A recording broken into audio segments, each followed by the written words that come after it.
अच्छी बात है, गौरव की बात है और बहुत अच्छी बात है कि हम अपने संसाधनों को मजबूत करने की दिशा में कुछ कदम आगे गए हैं। लेकिन एट द सेम टाइम मुझे ये भी कहना है कि अभी हमको अपने को बहुत ऊपर उठाना है, बहुत मजबूत करना है। ये केवल राफेल से ही नहीं चलेगा, ये अपनी इकनॉमी को मजबूत करना होगा, अपने तंत्र को मजबूत करना होगा और अपने वार कैपेबिलिटीज़ को और ज़्यादा विकसित करना होगा। देखिए, ढेर सारी चीज़ें हैं कि जो कि बहुत कंट्रोवर्शियल है, कि सवाल तो उठने को बहुत उठते हैं, मैं उस पर उस विवाद में नहीं पड़ना चाहता। कि सवाल तो यही उठता है कि राम थे ही या ये कपोल कल्पित है। सवाल तो यहीं से खड़ा हो जाता है, राम ने कहाँ जन्म लिया, कहाँ थे, ये माइथोलॉजिकल हमारी स्टोरी है, इसका कहीं सबूत नहीं है किसी के पास।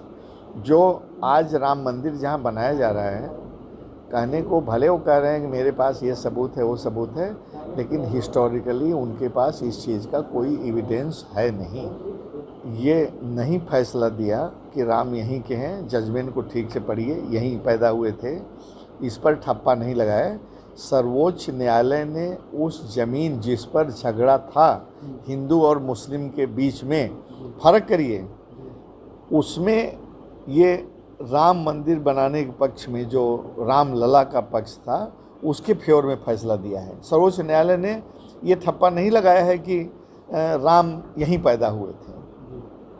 इस चीज़ को आप जजमेंट को पढ़िएगा, वो तो दो पक्षों में उस जगह को लेकर के विवाद था, तो सर्वोच्च न्यायालय ने वो एक रामलला वाले पक्ष के फेवर में फैसला दिया, लेकिन ये नहीं कहा कि रामलला यहीं पैदा हुए थे। क्यों? क्योंकि इस चीज़ का कोई सबूत ही नहीं है आज तक। संसाधन पहले भी कम थे, संसाधन बढ़ाने की कोशिश भी सरकारें, केंद्र सरकार और प्रदेश सरकार कर रही हैं, इसमें कोई दो राय नहीं है, यहाँ तक तो ठीक है। लेकिन जिस ढंग से ताबड़तोड़ अकस्मात बिना सोचे समझे डिसीजन लिया जाता है, वो जनता के लिए बहुत बुरी बात है। आपने देखा होगा, एकाएक लॉकडाउन हो गया। अगर लॉकडाउन करने से पहले ये कह दिया गया होता कि 10 दिन बाद लॉकडाउन होगा, तो जो भी गरीब मजदूर अन्य प्रदेशों में फंसे हुए थे, घर आना चाहते थे, जो भी कहीं लड़का अपने ननिहाल गया है, वाइफ कहीं गई है, हस्बैंड कहीं गया है, कोई किसी से मिलने गया है, सब अपनी अपनी जगह रुक गए। महीनों पर लॉकडाउन की वजह से रुकना पड़ा, और पूरी जो काम करने वाली जनता थी, आपने देखा होगा सड़क पर बिना खाए पिए, भूखे प्यासे, गर्मी में, बदहाली में, पसीने में चल रहे हैं, पैरों में छाले पड़ रहे हैं। वो कष्ट किसने दिया? वो एक गलत डिसीजन ने दिया। अगर ये कहा जाता कि सब लोग अपनी अपनी जगह हो जाओ और 10 दिन बाद लॉकडाउन लगेगा, तो जो भी हिंदुस्तान का मजदूर और कुछ भी गरीब तबका कहीं हिंदुस्तान के कोने कोने में रह रहा था, वो बड़े आराम से, बहुत सुव्यवस्थित ढंग से, बहुत ऑर्गेनाइज ढंग से वहाँ से चल करके अपने गांव तक पहुँच जाता। लेकिन उसको न करके हजारों सैकड़ों करोड़ रुपया केंद्र सरकार और प्रदेश सरकार को खर्च करना पड़ा।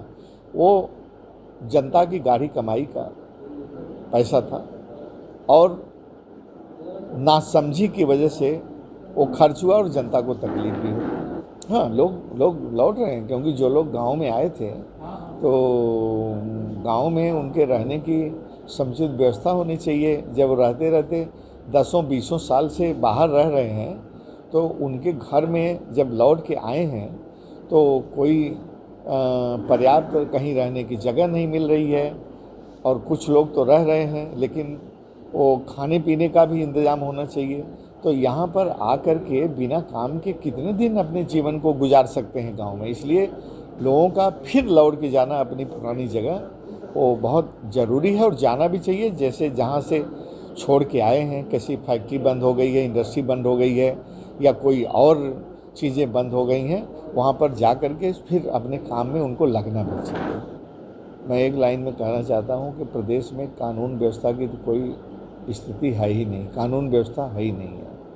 आप खुद देख रहे हैं क्या कानून व्यवस्था है।